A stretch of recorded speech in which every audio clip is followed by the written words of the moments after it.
출정하기 위해서 하나님이 앞서 가신다 하는 것을 무엇으로 알 수 있었습니까? 구름으로 알 수 있고, 구름이 앞서가서 그들의 길을 인도하고, 언약궤, 하나님의 임재의 상징인 언약궤가 앞서가고, 또 무슨 소리가 있었습니까? 나팔 소리. 하나님께서 일어서신다, 하나님께서 앞장서신다 하는 나팔 소리가 울려 퍼지면서 하나님의 뒤를 따라 이스라엘 군대가 드디어 행군을 시작을 했습니다.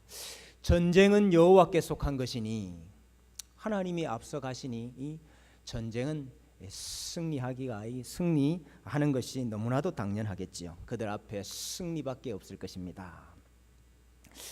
그런데 이스라엘 군대가 출정하고 얼마 지나지 않아서 첫 번째 공격을 당하게 됩니다. 이스라엘을 누가 공격을 했을까요? 광야길을 가는데 암몬 족속이 와서 공격을 했을까요? 애굽의 군사가 올라와서 공격을 했을까요? 누가 공격을 했을까요? 이스라엘을 공격한 상대는 놀랍게도 하나님이셨습니다. 하나님께서 이스라엘 백성을 공격을 하셨어요. 하나님께서 이스라엘의 최고 지휘관이시고 하나님께서 이스라엘의 편에서 싸우시는데, 아니 그분께서 어떻게 이스라엘을 공격을 하실 수가 있습니까? 자기 백성을 공격을 하실 수가 있습니까? 이유가 있었습니다. 적이 나타났기 때문에 그래요. 적이. 여러분, 이스라엘의 적이 뭡니까? 오늘 우리가 읽었던 말씀에 보니까 여호와께서 들으시기에 백성이 악한 말로 원망하매 여호와께서 들으시고 진노하사 여호와의 불을 그들 중에 붙여서 진영 끝을 사르게 하셨다 그랬습니다. 전쟁의 승패는 우리 안에 계신 하나님을 우리가 어떻게 잘 모시느냐, 잘 섬기느냐 이거 아닙니까? 그런데 우리 안에 계신 그 하나님께 대하여 악한 말로 원망을 했다는 것입니다. 그러니 하나님께서 그 하나님의 적 공격할 수밖에 없죠.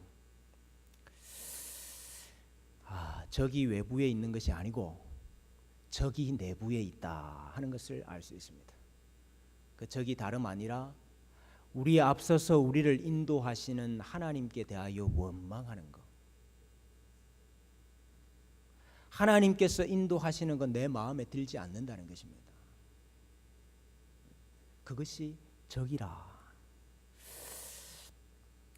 욥은 참 어려운 일 당했습니다마는 성경에서 이렇게 기록하지요. 이 모든 일에 욥이 범죄하지 아니하고 하나님을 향하여 원망하지 아니하니라 그랬습니다. 고린도전서 10장에서는 오늘 이 사건을 가리켜서 이렇게 말하고 있습니다. 그들 가운데 어떤 사람들이 원망하다가 멸망시키는 자에게 멸망당하였나니 너희는 그들과 같이 원망하지 말라 그랬습니다. 하나님께 대하여만 원망하지 않는 것으로 끝나는 것이 아니고, 형제들아 너희가 서로 원망하지 말라. 서로 원망하지 말라. 그리하여야 심판을 면하리라 그랬습니다. 빌립보서 2장 14절에는 모든 일을 원망과 시비가 없이 하라 그랬죠. 그래, 이스라엘 군대, 이 군사가 가져야 되는 아주 중요한 원리가 뭐냐? 최고 지휘관이신 하나님을 따라가는 중요한 원리가 무엇이냐? 항상 기뻐하라. 쉬지 말고 기도하라. 범사에 뭐하라 그랬습니까? 감사하는 것. 이것이 하나님을 따라가는 군사로서의 가져야 될 아주 중요한 덕목인 것입니다.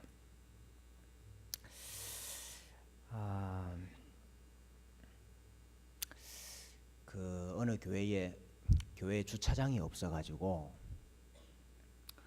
그런 어떤 땅을 빌려가지고 교회 주차장으로 좀 사용을 했답니다. 그래, 그 땅 주인이 땅을 교회한테 빌려주면서 하는 말이 1년에 52주 중에 51주는 내가 다 빌려드리겠소. 근데 그 마지막 52주째 그 한 주는 내가 안 빌려줍니다. 그때는 내 문을 다 닫고 잠그고 내 땅 안 빌려줄 겁니다. 그러더랍니다. 그럼 아니 무슨 일이 있습니까? 왜 그 한 주는 못 빌려주십니까? 그랬더니 그 주인이 하는 말이 이 땅이 내 거라는 거, 이 땅 주인이 나라는 거, 그거 혹시나 까먹으실까 봐 내가 50두 중에 하루는 내가 문을 닫아야 되겠습니다. 그래 이야기했다는 거예요. 뭐 지어낸 이야기겠지. 그렇지만 여러분, 하나님께서 때로 네 인생이 네 것이 아니고 내 것이다, 하나님 것이다, 주인이 하나님이다, 요거 까먹을까 봐 한 번씩 우리 길의 문을 닫으실 때가 있어요. 네 인생 너 거 아니다, 내가 인도하는 거다, 이거 가르치시려고. 그래 한 번씩 우리 인생이 막히는 때가 있습니다. 길이 끊어질 때가 있어요. 문이 닫힐 때가 있어요. 그러면 우리가 이게 원망을 잘합니다. 원망을. 하나님 왜 나를 이렇게 인도를 하시냐, 왜 길을 막으시느냐, 원망하기가 쉬워요. 여러분 그때도 원망하지 마시기를 바랍니다. 다 하나님이 인도하시는 길 가운데 있는 겁니다. 여러분, 우리를 위해서 싸워야 하시는 이 하나님께서 우리를 공격하고 있으니 이게 어떻게 하면 좋겠습니까? 위기 상황이지요. 그때 이렇게 구원을 받습니다. 백성이 모세에게 부르짖음으로 모세가 여호와께 뭐 했습니까? 기도했어요. 모세가 기도하니 불이 꺼졌더라 그랬습니다. 누구의 기도입니까? 중보자의 기도죠. 예. 모세가 누굽니까? 이렇게 말하면 이스라엘의 대장입니다. 이스라엘의 리더입니다. 이렇게 말하면 안 되고 이스라엘의 중보자입니다. 이렇게 말해요. 중보자의 기도로 말미암아 백성이 구원받게 되는 겁니다. 여러분, 우리 교회의 역사 보면은요, 우리 성경에 나타난 교회의 역사를 보면은 늘 원망하고 불평하고 그것이 참 하나님의 백성의 모습입니다. 그럼에도 불구하고 하나님께서 그 교회를 건지시고 자기 백성을 구원하시는 유일한 이유는 하나밖에 없습니다. 중보자의 기도입니다. 중보자의 기도. 오늘도 마찬가지지요. 우리의 입술을 살펴보면은 우리 얼마나 원망이 많습니까? 얼마나 불평이 많습니까? 감사가 많습니까? 불평이 많습니까? 그럼에도 불구하고 우리의 중보자 되신 예수 그리스도께서 우리를 위하여 비시고 오늘도 예수님의 구속의 대속의 은혜를 우리에게 베풀어 주시기 때문에 우리가 그 가운데서도 구원받고 살아남고 주의 백성으로 계속 그 길을 갈 수 있는 거지요. 여러분, 원망이 적입니다. 내 인생에 다른 게 적 아닙니다. 하나님께 대하여 원망하는 거, 이거 적인 줄로 알고, 적은 싹이 날 것 같으면은 잘라버리시고, 감사하고 기뻐하셔야 우리의 길이 형통할 줄로 믿습니다. 그럼에도 불구하고 이스라엘 군대는 또 계속 실패해요. 길을 가다 보니까 급식에 대한 불만이 나왔습니다. 급식에 대한 불만. 음식에 대한 불만이 아니고 여기 군대니까 급식에 대한 불만이 생겼어요. 지금 애굽에서 나오면서부터 계속 뭐 먹고 있습니까? 만나 먹고 있죠. 만나. 하늘에서부터 하나님께서 주시는 만나를 먹고 있는데 이 만나 이제 지겹다 이게. 만나만 먹어가지고는 우리가 이게 충족이 안 된다 이거죠. 애굽에 있을 때는 우리가 생선도 먹었고 오이도 먹었고 참외도 먹었고 부추도 먹었고 파도 먹었고 마늘도 먹었는데 광야에는 이런 거 다 없어서 우리 뭐가 새한다 그랬습니까? 우리 뭐가 새한다고요? 우리 정력이 새한다. 이 만나 이거 먹어가지고는 힘이 안 난다 이거. 불만을 토로를 했습니다. 여기까지 했으면 그나마 다행인데 하나 더 나가요. 야, 차라리 애굽에 있을 때가 더 좋지 않았느냐. 여기까지 나갔어요. 우리가 애굽 왕 밑에서 종살이 할 때가 더 낫지 않았느냐. 우리가 그 밑에서 종살이 할 때는 그 왕이 우리한테 이거 값없이 줬는데 그래서 지금 이스라엘 군대를 인도하고 계시는 하나님 싫고 그 적군의 대장, 그 적군의 왕, 그 애굽 왕 그리워하면서 야, 우리가 다시 돌아가는 게 낫지 않겠느냐 이렇게까지 이야기를 한 거예요. 민수기 11장 20절 이하에 보니까 이는 너희가 너희 중에 계시는 여호와를 멸시하고, 여러분 우리 안에 계신 하나님 잘 모셔야 이 군대가 이기는 군대가 되는데 지금 너희 안에 계시는 너희 가운데 계시는 여호와를 멸시하고 그 앞에서 울며 이르기를 우리가 어찌하여 애굽에서 나왔던가 함이라 그랬어요. 여러분, 하나님께서 이스라엘 백성들에게 만나를 주시는 이유가 무엇이었습니까? 단지 먹고 살라고 그것뿐이 아니었지요. 우리 출애굽할 때 배웠지 않습니까? 만나를 주시는 것은 너희가 하나님의 명령을 지키는지 아니 지키는지 하나님이 테스트하기 위해서 주셨다 그랬어요. 하나님이 이것을 너희가 떡으로만 사는 것이 아니고 하나님의 입에서 나오는 모든 말씀으로 산다, 하나님의 약속으로 너희가 사는 것이다, 이거 가르치시려고 만나를 먹이신 것이다 이거죠. 그래서 이스라엘 백성들이 광야 생활 다 마치고 깨닫게 되는 게 뭐냐면, 야, 우리가 지금까지 하나님의 약속 때문에 살았구나, 하나님의 말씀 때문에 우리가 살았구나, 이걸 하나님이 고백하기를 원하시는데 이 이스라엘 백성들 그 테스트에 다 불합격한 겁니다. 명령 불복종이. 여러분, 저 군대에서는 식사도 명령 아닙니까? 그렇죠? 12시 반부터 1시 반까지 점심 식사 시간이다, 식사해라 그랬는데 나는 밥을 안 먹고 싶다 오늘은. 그래서 내무반에 그냥 가만히 앉아 있으면 됩니까 안 됩니까? 그럼 큰일 나죠. 왜 큰일 납니까? 식사도 명이기 때문에 그래요. 여러분, 내가 도무지 식사를 못하겠다 그러면은 보고를 해가지고 열외를 받아야, 그래야 식사 안 할 수 있는 거지. 내가 안 하고 싶다고 안 할 수 있습니까? 내가 이거 먹기 싫다고 나 다른 거 달라, 여러분 군대에서 그럴 수 있습니까? 신세호 장로님 그럴 수 있습니까? 말씀 좀 해보셔요. 예. 여러분 군대에서 잠을 10시에 자라 이래 다 재우는데 나는 평소 때 12시에 잤어요. 난 2시간 더 있다가 자겠습니다. 이게 됩니까 안 됩니까? 여러분? 잠도 명령에 의해서 자는 거지요. 군사가 자기 마음대로 하는 게 어디 있습니까? 디모데후서 2장 4절에 보니까 병사로 복무하는 자는 자기 생활에 얽매이는 자가 하나도 없나니 이는 병사로 모집한 자를 기쁘게 하려 함이라 그랬습니다.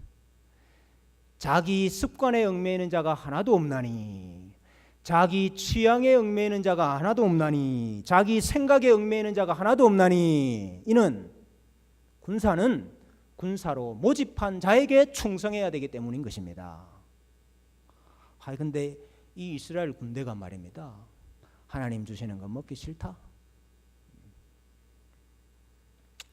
고린도전서 10장 31절에 보니까 너희는 먹든지 마시든지 무엇을 하든지 다 하나님의 영광을 위하여 하라 그랬습니다. 우리가 먹는 것도, 우리가 입는 것도, 우리가 자는 것도, 우리가 일하는 것도 다 하나님의 영광을 위해서 해라. 예수 그리스도 안에서 하나님이 인도하시는 대로 하라, 이 말씀 아닙니까? 이 상명하복의 질서가 다 깨어져 버렸습니다. 먹으라 하는 나는 먹기 싫다 이렇게까지 되니까 이 모세가, 이 백성들의 중보자 모세가 한계를 느낍니다. 한계를. 이 백성들 내가 도무지 인도할 수가 없겠다. 이 백성들, 이 원망하고 불평하는 이 백성들, 이 명령에 불복종하는 이 백성들, 내가 도무지 이끌고 갈 수가 없겠다, 이런 한계를 느낍니다. 그래서 모세가 하나님께 이렇게 기도를 해요. 오늘 11장 14절 이하에 보니까 책임이 심히 중하여 나 혼자는 이 모든 백성을 감당할 수 없나이다. 주께서 내게 이같이 행하실진대 구하옵나니 내게 은혜를 베푸사 즉시 나를 죽여 내가 고난 당함을 내가 보지 않게 하옵소서. 야, 아니 모세가 이 얼마나 힘들었으면은 하나님 그냥 나를 확 죽여 주시옵소서. 그럼 막 이 꼴 안 봐도 되고 이 백성 내가 어떻게 인도를 합니까? 나를 죽여 주시옵소서 이렇게 기도를 해요. 여러분 이게 이해되십니까? 근데 여러분 종종 구약의 중보자들이 이런 기도를 합니다. 종종. 여러분 생각나시지요? 엘리야도 그랬잖아요. 엘리야도 로뎀 나무 아래서 족하오니 이제 넉넉하오니 내 생명을 거두어 주십시오. 그렇게 기도했어요. 여러분이 백성들의 중보 사역을 한다는 게 이게 얼마나 어려운 일인가 하는 것을 우리가 볼 수 있습니다. 중보자의 연약함이지요. 중보자의 한계지요. 그래 하나님께서 모세를 불쌍히 여기셔서 나 혼자는 이 일을 도무지 감당할 수 없습니다. 그래서 하나님께서 그 일을 같이 감당할 수 있는 사람들을 택하게 하셨습니다. 몇 명이었습니까? 70명. 70명을 선택을 하셔요. 그래서 모세의 협력자들을 세우는 장면을 볼 수 있는데 어떻게 세우느냐? 또 누구를 세우느냐? 첫째는 이스라엘의 노인 중에서 세워라 이래 돼 있어요. 노인 중에서. 왜 노인 중에서 세울까요? 왜 노인 중에서? 성경에서 노인이다, 또 백발이다, 또 연세가 높다 이것들은 단지 인생의 경험이 깊다, 많다 이것을 말하는 것이 아니고 지금까지 하나님께서 자기 백성을 이끌어 오신 역사를 보았다 이 뜻입니다.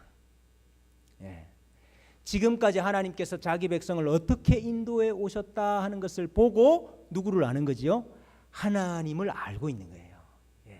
그런 의미입니다. 이 노인의 뜻은 하나님의 역사를 알고 하나님의 일하심을 알고 그래서 하나님을 아는 사람을 세워라 이 뜻이지요. 근데 네가 알기로 이 모세에게 모세 너가 알기로 이스라엘의 장로와 지도자가 될 만한 사람들 70명을 택해라 이렇게 돼 있어요. 그러니까 70명을 택하는데 어떻게 택하느냐? 어떻게 택했습니까? 모세가 지명해서 택한 거예요. 모세가 생각할 때에 장로와 지도자가 될 만하다 하는 사람을 지명해서 선택을 한 것입니다. 그러면 이건 모세 자기 뜻대로 선택한 겁니까? 그런 뜻일까요? 모세가 자기 마음에 드는 사람들 뽑았다 이 뜻입니까? 아니죠. 항상 하나님께서 자기 교회를 섬기는 자들을 하나님께서 선택하시는 것은 성령 하나님의 역사거든요. 성령 하나님이 자기 뜻대로 교회를 섬길 자들을 백성을 섬길 자들을 선택을 하셔요.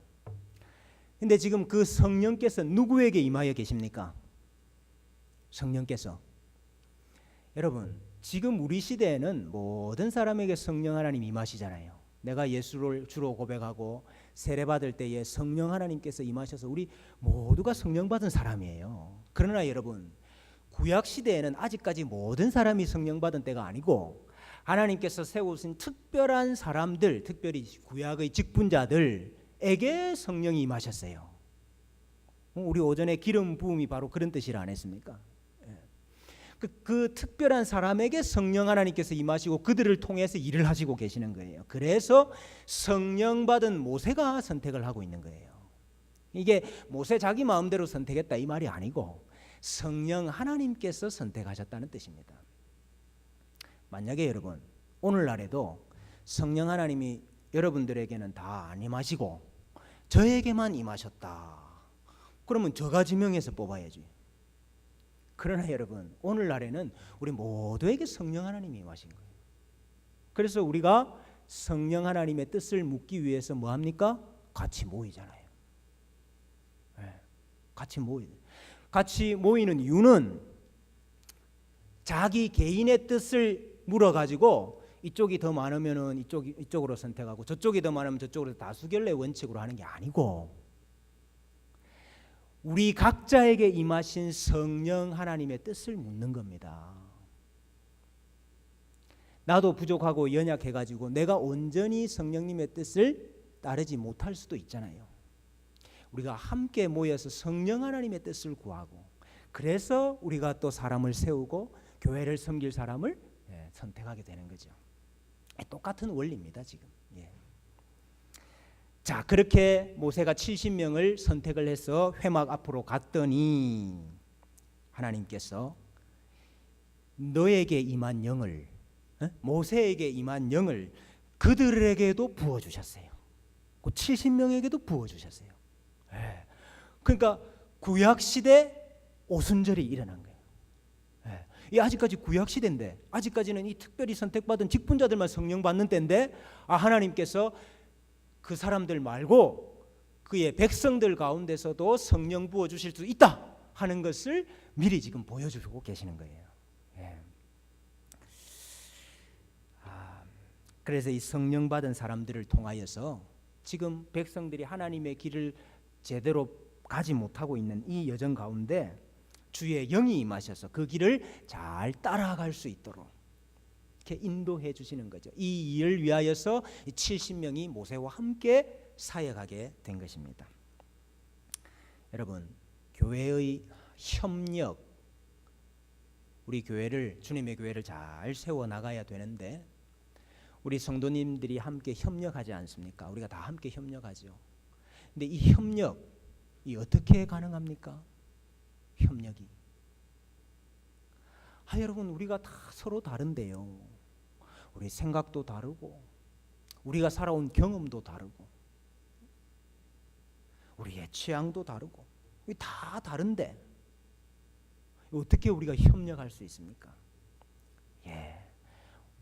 주의 영으로만 되는 겁니다. 우리에게 임하신 분이 몇 분이에요? 한 분이세요. 성령님이 한 분이시기 때문에 우리가 그 한 분이신 성령님 안에서만 협력이 되는 거예요. 내가 자꾸 드러나면 절대로 협력이 안 됩니다. 내가 드러나면 절대로 협력이 안 돼요. 같이 세울 수가 없어요. 그래서 여러분, 우리는 특별히 직분자들은 말 한마디를 해도 성령 하나님으로 말해야 됩니다. 이거 잘 기억하십시오. 말 한마디를 해도 내 속에 있는 거 그냥 불쑥 올려가지고 이야기하면 안 됩니다. 누구한테 들었다 그냥 이야기하면 안 됩니다. 성령 하나님이 말하게 하심을 따라 말해야 돼요.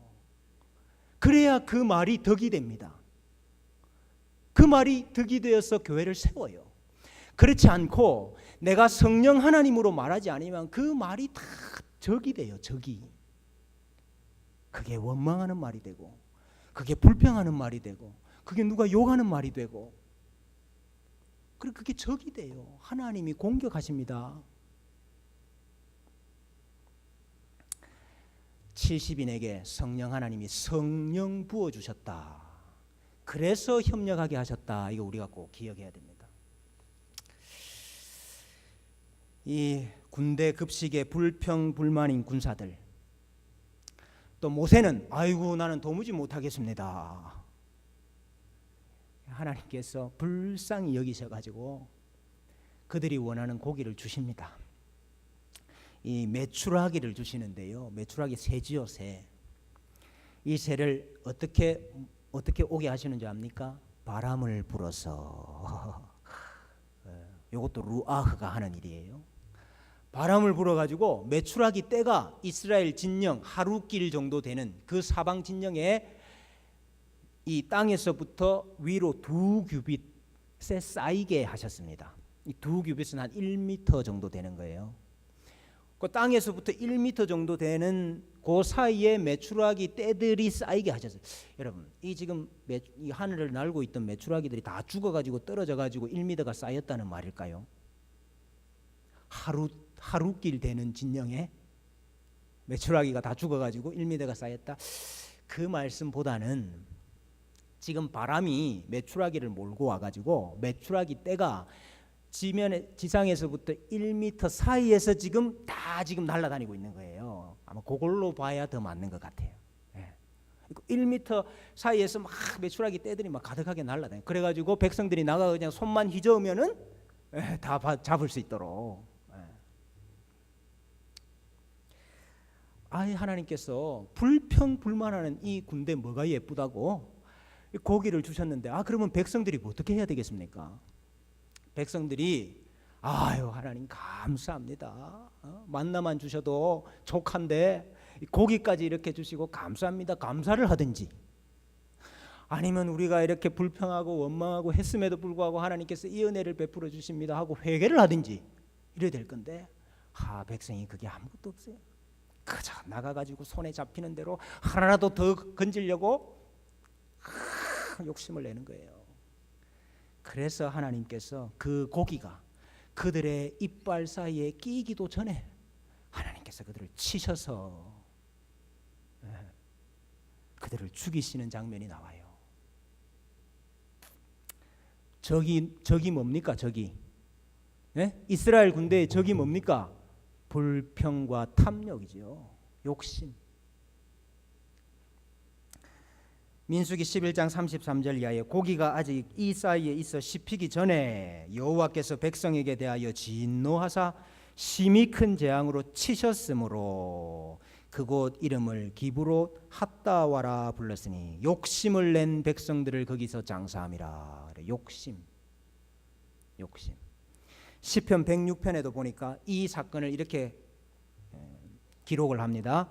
그들은 그가 행하신 일을 곧 잊어버리고 그의 가르침을 기다리지 아니하고 광야에서 욕심을 크게 내며 사막에서 하나님을 시험하였도다. 그러므로 여호와께서는 그들이 요구한 것을 그들에게 주셨을지라도 그들의 영혼은 쇠약하게 하셨도다. 욕심내는 백성들의 결말이 이렇습니다. 하나님께서 우리에게 많이 주시든지 적게 주시든지, 하나님께서 우리에게 넉넉하게 주시든지 모자라게 주시든지, 우리에게 무엇을 먹이시든지 우리에게 무엇을 입히시든지 그것 자족하면서 사는 법을 배워야 될 줄로 믿습니다.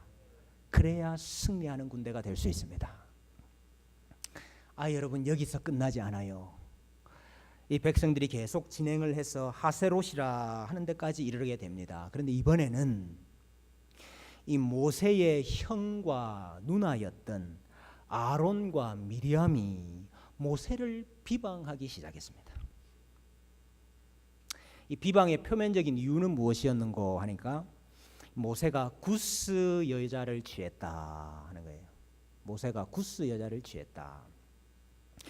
원래 이 구스가 애굽을 가리키죠. 그래서 이 지금 모세가 첩을 구한 게 아니냐, 애굽 사람 또 다른 아내를 구한 게 아니냐, 이렇게 해석을 하기도 합니다만은 성경의 다른 부분에서 한 번도 모세가 아내가 2명이 있었다든지 모세가 첩을 구했다든지 이런 말이 없습니다. 그래서 이 구스를 우리가 일반적으로 애굽이라 이렇게 볼 수도 있지만은 하박국 3장 7절에 보면은 미디안 땅에 속한 구스가 있어요. 구스가 미디안의 땅을 말할 때도 있습니다. 그래서 지금 여기 구스 사람이라는 건 미디안 사람을 말하는 것이 아니냐 이렇게 보여요. 여러분, 저기 모세의 아내 십보라가 어디 사람입니까? 예? 십보라 어디 사람입니까? 모세가 애굽에서 도망 나와 가지고 미디안 땅에 거할 때에 미디안 제사장 이드로의 딸과 결혼을 했죠. 그래서 십보라가 미디안 사람입니다. 여러분, 이것은 다름이 아니고 이 구스 여자를 취했다, 이것은 십보라 취한 것을 지금 비방을 하고 있다, 그렇게 보여요. 왜 네가 이방 여인을 취했냐? 아마 저 언니하고 아마 이게 무슨 갈등이 있었는지. 그렇지만은 이것은 표면적인 이유였고, 사실 아론과 미리암이 모세를 비방한 실제 이유는 무엇이었는가 하니까 모세의 영적인 권위에 대한 도전이었습니다. 민수기 12장 2절에 보니까 그들이 이르되 여호와께서 모세와만 말씀하셨느냐 우리와도 말씀하지 아니하셨느냐 하매 여호와께서 이 말을 들으셨더라 그랬어요. 모세, 너만 왜 백성들 위에 뛰어나느냐? 너만 왜 높임을 받느냐? 왜 너만 영적으로 권위 있는 사람인 척하느냐? 하나님께서 우리에게도 말씀 주지 않느냐? 70인을 세워가지고 70인도 봐라 다 성령 받아서 예언하지 않느냐? 왜 모세 너만 높이느냐? 하는 비방인 거죠. 여러분 이게 인간적으로는 이해가 돼요. 한편으로는 이해가 됩니다. 왜 그렇습니까? 여러분 모세의 누나 미리암이 어떤 사람이었습니까? 모세 태어났을 때에 광주리에 넣어가지고 갈대 사이에 숨기고 그거 다시 꺼내가지고 말입니다. 쫓아가가지고 내가 젖을 먹일 유모를 데리고 오겠습니다. 그래가지고 여러분 미리암의 입장에서는 모세 내가 네 키웠는데 이렇게 할 수 있는 거죠. 내가 너를 업어 키웠는데 뭐 이렇게 할 수 있는 거죠. 또 여러분 이 미리암은 찬양을 잘했습니다. 홍해 건너고 난 다음에 찬양 인도를 누가 하느냐? 미리암이 했거든요.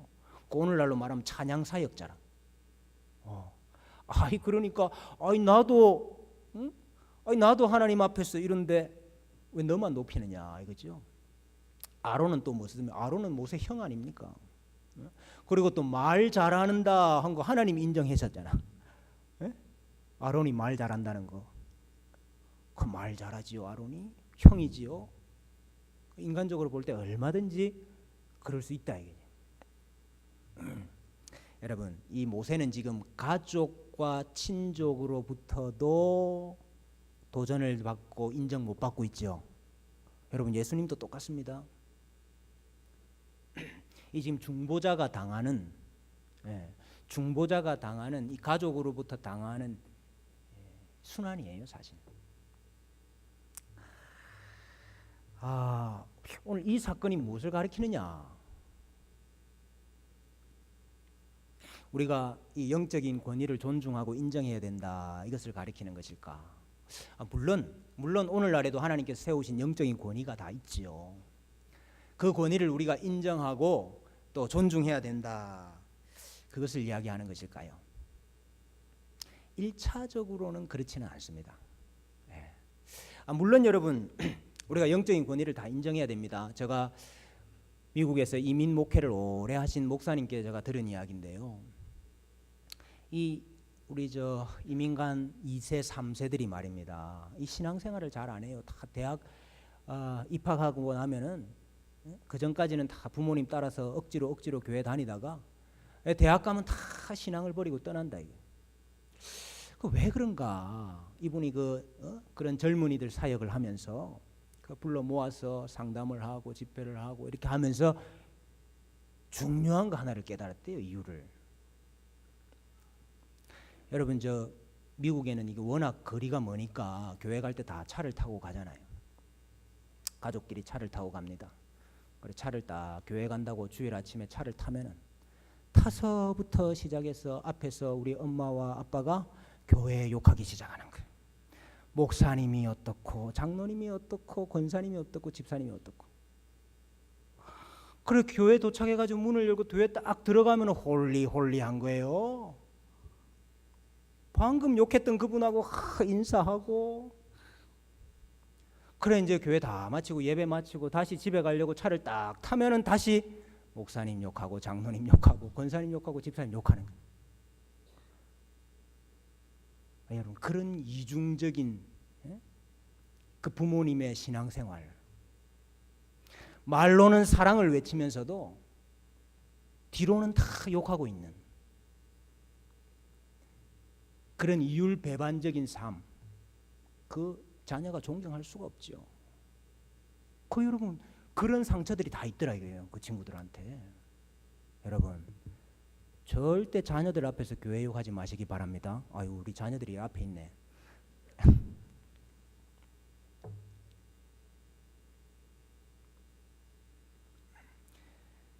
우리 영적인 권위를 인정해야죠. 존중해야지요. 그 사람이 나보다 잘났기 때문이 아닙니다. 그 사람이 나보다 잘하기 때문이 아닙니다. 하나님께서 세우시고 하나님께서 내리시기 때문이에요. 우리가 하나님 때문에 그 영적인 권위를 존중해야죠. 그러나 오늘 이 아론과 미리암이 모세를 비방하고 모세의 권위에 도전한 것은 이것은 무엇에 대한 도전입니까? 단지 영적인 권위에 도전한 것이 아니고 뭐에 대한 도전이지요? 뭐에 대한 도전입니까? 중보자에 대한 도전이에요. 중보자. 그 당시에 하나님께서 세우신 중보자 모세에 대한 도전이라 이 말입니다. 중보자를 인정하지 않으면 구원이 있습니까? 없습니까? 구원이 없습니다, 여러분. 지금 여러분 이 사건은 구원 못 받는 사건이에요. 네. 단지 하나님이 왜 내가 세운 영적인 권위 인정 안 해? 이 정도 사건이 아니고 네. 하나님 백성으로서 구원 못 받는 사건이 지금 이 사건이라 이 말이에요. 그래서 아주 심각한 사건이죠. 하나님께서 야 모세는 너희와 다르다. 네. 모세는 내가 택한 모세는 너희와 다르다. 다른 게 두 가지입니다. 크게. 첫째는 모세는 내가 대면하여서 본다. 내가 대면한다. 모세는 나를 대면한다. 대면하여 보기 때문에 나의 형상을 본다. 나의 형상을 안다. 그랬어요. 하나님께서 뭐 꿈으로도 이야기하시고 환상으로도 이야기하시고 다양하게 이야기하시지만은 모세는 나의 형상을 보고 내가 대면하여 아는 자다 이랬어요. 여러분, 이 진정한 중보자가 되는 조건을 지금 설명하고 있죠. 예, 진정한 중보자의 조건이 뭡니까? 하나님을 대면하여 아는 자입니다. 하나님의 형상을 아는 자, 본 자, 진짜 중보자예요. 예. 예수님께서 요한복음 6장에 이는 아버지를 본 자가 있다는 것이 아니니라 오직 하나님에게서 온 자만이 아버지를 보았느니라. 그러죠. 하나님을 보아서 대면하여서 하나님을 아는 자가 누굽니까? 예수님입니다. 예수님께서 참 중보자시다 이 뜻이에요. 그래서 빌립이 아버지를 보여주십시오. 그러면 족하겠습니다. 이야기할 때에 예수님께서 나를 본 자는 아버지를 보았거늘 어찌하여 아버지를 보이라 하느냐. 하나님의 형상을 단지 보고 아는 것으로 끝나는 것이 아니고 예수 그리스도는 하나님의 형상이십니다. 진정한 중보자예요. 그리스도는 하나님의 형상이니라 그랬죠. 그는 보이지 아니하는 하나님의 형상이시요 그랬죠. 그래서 오늘 이 본문을 1차적으로 우리에게 적용하면 어떻게 적용해야 되겠습니까? 하나님께서 인도하시는데 하나님께서 우리의 길을 인도해 가시는데 중보자를 세워서 인도하시더라 이 말이에요. 그 중보자를 인정하지 아니하는 자, 그 중보자의 권위를 인정하지 아니하는 자 구원이 없습니다. 하나님께서 적으로 간주하신다 이 말이에요. 우리 지금 우리에게는 어떻게 적용하면 됩니까? 예수 그리스도 안에서 살지 않는 자.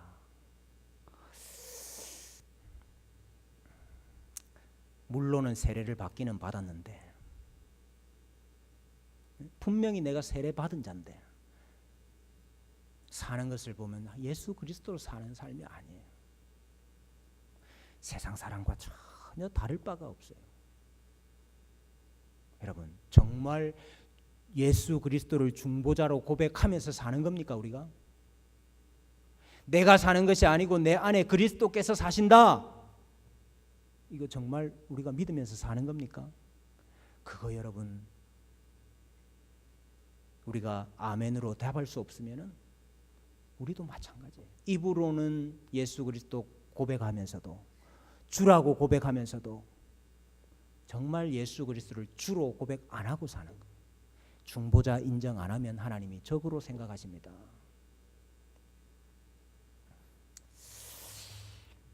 아예 하나님께서 미리암에게 이 미리암이 주동이 되었던 것 같아요. 미리암에게 나병이 걸리게 하셨어요. 여러분 이 나병의 의미가 뭡니까? 하나님 앞에 설 수 없다는 거예요. 다른 말로 하면 나는 이제 너하고는 같이 안 가겠다 이 말입니다. 부정한 자는 하나님과 함께 갈 수가 없잖아요. 그러니까 나는 너하고 같이 안 가겠다 이 말이에요. 이거 구원에서 제외됐다는 말입니다. 그냥 병 걸렸다 이 말이 아니고. 모세가 어떻게 했습니까? 아이고 고소하다. 나 욕하더니 하나님이 저런 천벌을 내리셨네. 아이고 잘됐다. 모세가 그랬습니까? 모세가 미리암을 위해서도 빌어요. 성경은 이것을 가리켜서 뭐라고 이야기합니까? 모세는 모든 지면의 사람보다 온유함이 더하더라 그런 거예요. 여러분 온유함이 뭡니까? 온유함이 예? 모세의 온유함이 뭡니까? 화를 잘 안 낸다? 예? 욕들어 먹어도 참는다? 뭐 이겁니까?